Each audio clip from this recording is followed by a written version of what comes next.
ამ დროისთვის თელავის მუნიციპალიტეტში ყურძენის თითქმის ყველა ღვინის ქარხანა იბარებს. მწარმოებლები საფერავის ჯიშის ყურძენში 65 თეთრს იხდიან, რასაც ემატება 35 თეთრი სუბსიდია. დგაწითელის ქარხნული ფასი კი 75 თეთრია, სახელმწიფომ სუბსიდია თეთრ ყურძენზეც გაზარდა და გასულ წელს თუ 15 თეთრი იყო, წელს 25 თეთრია.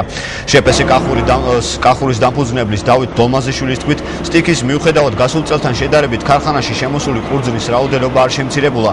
თელავის ღვინის მარნის მარკეტინგის მენეჯერის ნატალია გიგიტელაშვილის განმარტებით, გასულ წელთან შედარებით მათ ქარხანაში წელს ყურძნის გაორმაგებული რაოდენობის მიღება იგეგმება. 2011 წელს კახეთში ყურძნის მოსავალმა 113.506 ტონაში ადგინა.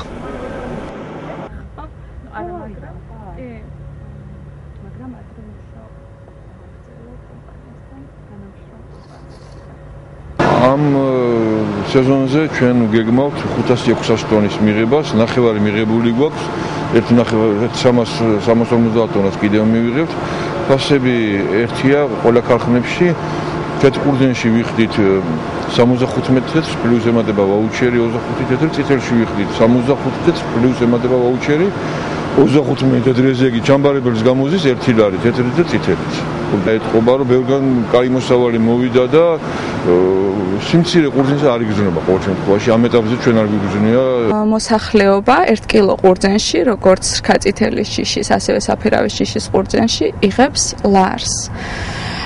რაც შეეხება მისაღები ყურძნის რაოდენობას, წელს გეგმავთ 4000 ტონა ყურძნის მიღებას, რაც შარშანდელთან შედარებით დაახლოებით 2-ჯერ მეტია.